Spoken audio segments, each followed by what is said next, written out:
आपको ये लगता है कि कहीं न कहीं जो ये इमिग्रेशन बंद हुई है, तो जो लोग इसका फ़ायदा नहीं उठा सके, उन लोगों के लिए बदकिस्मती है, बैड लक है उन लोगों की?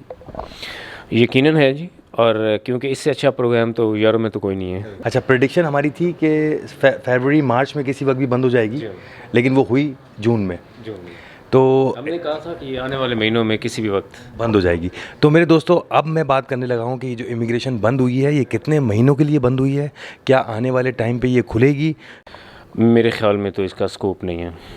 और मुझे लग रहा है कि ये जो परमानेंट इमिग्रेशन प्रोग्राम्स हैं, डी टाइप वीज़ाज़ हैं, उस पे ये फोकस करेंगे ताकि टैलेंट पूल आए मुल्क के अंदर, और टैलेंट पूल आए और इन्वेस्टर आए, क्योंकि ये दो कैटेगरीज़ वो वाहिद कैटेगरीज़ हैं जो सूट करती हैं किसी भी मुल्क को।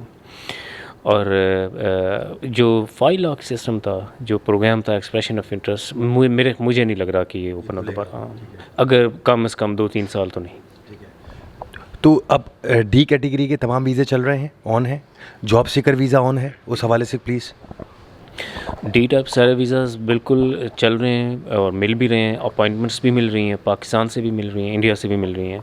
जॉब सीकर वीज़ा भी एक डी टाइप वीज़ा है और वो भी, उसकी भी अपॉइंटमेंट्स मिल रही हैं। और लोग, आपने भी बुलाए लोग, सुना है सऊदी अरबिया से वीज़ाज़ लिए। जी, अभी काफ़ी माशाल्लाह मरीना ग्रैंडे में मेरे साथ रह भी रहे हैं। अभी रिसेंट हमारी एक बहन है, तो उनका बायोमेट्रिक भी हुआ है। मैं यस्टरडे यहाँ पे आया था लिस्बन में उनका बायोमेट्रिक कराने के लिए। डाल साहब, मुझे ये बताएं, ये जो इमिग्रेशन बंद हुई है, इसका इनकी इकनॉमी में क्या फ़र्क पड़ आप देख रहे हैं? देखिए, अगर ये इसको रिप्लेस कर लें डी टाइप वीज़ा से, तो ये संभाल लेंगे। अदरवाइज़ जो सबसे बड़ा जो क्राइसिस आएगा मार्केट में, वो लेबर क्राइसिस आएगा, क्योंकि लेबर शॉर्टेज होगी। अच्छा डाल साहब, मुझे ये बताएं, यहाँ एक बड़ी ज़्यादा कन्फ्यूजन आ रही है। मिसाल के तौर पे एक फ़ैमिली यहाँ पर आई है रीसेंट, उनके बच्चे जो हैं 7वीं क्लास से ऊपर हैं, मतलब 7 क्लास में कुछ पढ़ रहे हैं, कुछ 8 क्लास में, लिविंग सर्टिफिकेट लेकर आएँ। अगर वो अपने बच्चों का एडमिशन करा देते हैं और उनका मैनिफेस्ट नहीं होता उनके पास, तो क्या उनको, यानी कि उनके बच्चों को और उनके बच्चों के तवस्सुस से उनकी मदर और फादर को रेजिडेंस कार्ड मिल सकेगा? देखिए, ये अब कानूनी तौर पे तो मिल सकता है, लेकिन अथॉरिटीज़ इसको कैसे रिस्पॉन्ड करती हैं, इस पे कैसे रिएक्ट करती हैं, ये वक्त बताएगा।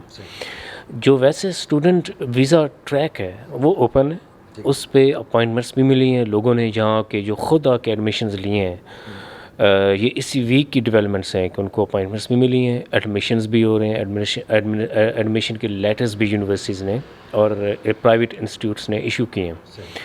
और अब सवाल ये कि जो बच्चों का, अब बच्चों की बेस पे एक पूरा प्लान करना पॉसिबल है, लीगली पॉसिबल है, डूएबल है।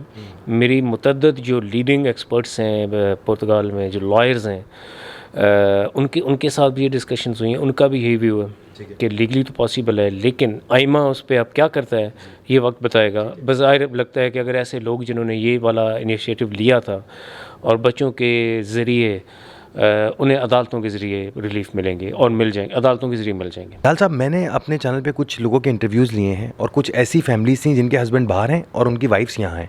हस्बैंड जो है वो वाइफ को वहाँ दुबई से ज़ाहिर है वो फ़ंड कर रहे थे, मतलब उनका ख़र्चा वगैरह सब यहाँ चला रहे थे।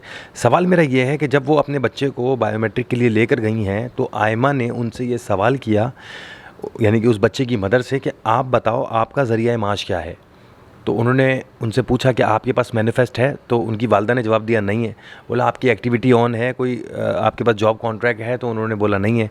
तो उन्होंने बच्चे के बायोमेट्रिक तो ले लिए, बट उनको वापस भेज दिया। बोला कि आप मैनिफेस्ट ऑफ इंटरेस्ट अप्लाई करो और कोई एक्टिविटी यहाँ पे काम ढूंढो, कोई काम करो या एक्टिविटी अपनी खोलो, आपका इस इकनॉमी में हिस्सा होना चाहिए।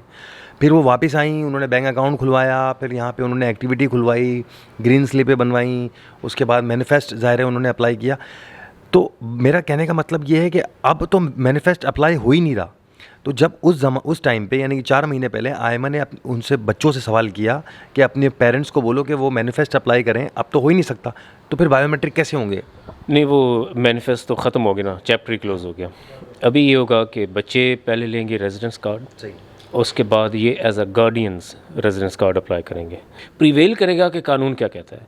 अब इदारा क्या करेगा, आइमा ज़्यादातर केसेस में होगा ये कि दे विल रिफ्यूज़। तो उस सूरत में कानून अब कैसे प्रिवेल करेगा कि इन लोगों को जाना पड़ेगा अदालतों में, अदालतें उन कवानीन को इंटरप्रेट करेंगी और उस इंटरप्रिटेशन बेस पे डिसीजंस देंगी कि आप करें। क्योंकि एक बच्चा आया, लीगली आया, इलीगली आया, उनका जो बुनियादी सवाल है ना यहाँ पे वो ये है कि उनके पेरेंट्स का, जो सारे यूरोप में ही होता है, वैसे स्पेन में भी हो रहा है कि यूरोप जो पेरेंट्स का स्टेटस इलीगल है या इरेगुलर है तो बच्चों को एडमिशन नहीं मिलता। बच्चों को एडमिशन नहीं मिलेगा तो कोई बेस नहीं है।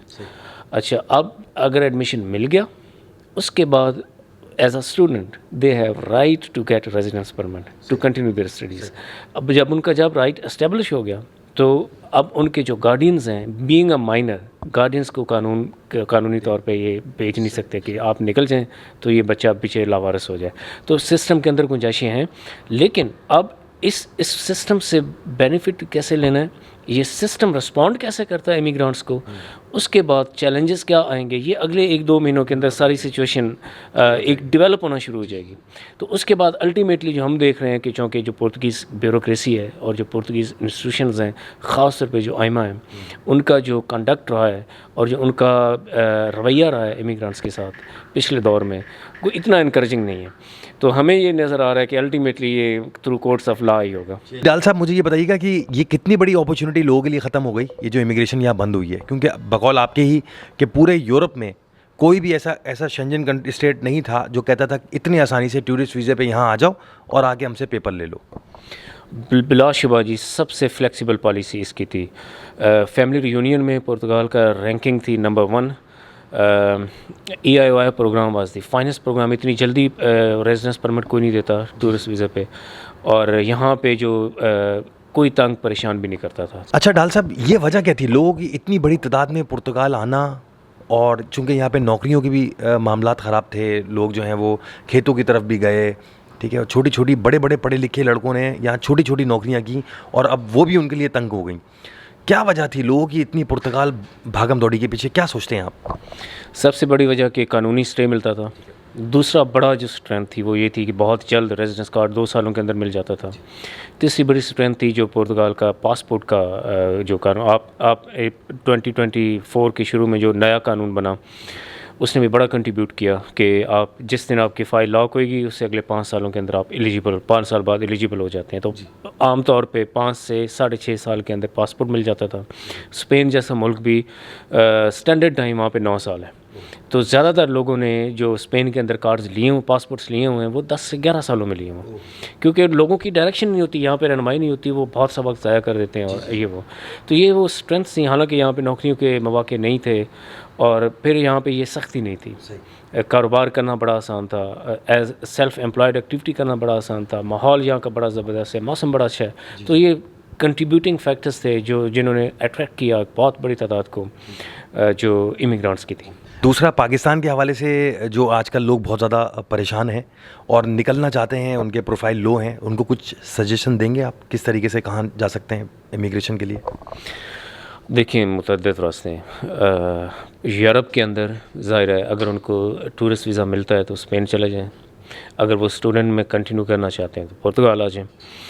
अगर हाईली स्किल्ड प्रोफेशनल हैं तो उनके लिए डिफरेंट प्रोग्राम्स हैं। मसलन अगर आप 2650 यूरोस पर मंथ कमा रहे हैं और आपकी वो कमाई ऑनलाइन है, रिमोट है, तो स्पेन 1 महीने के अंदर रेजिडेंस परमिट देगा आपको।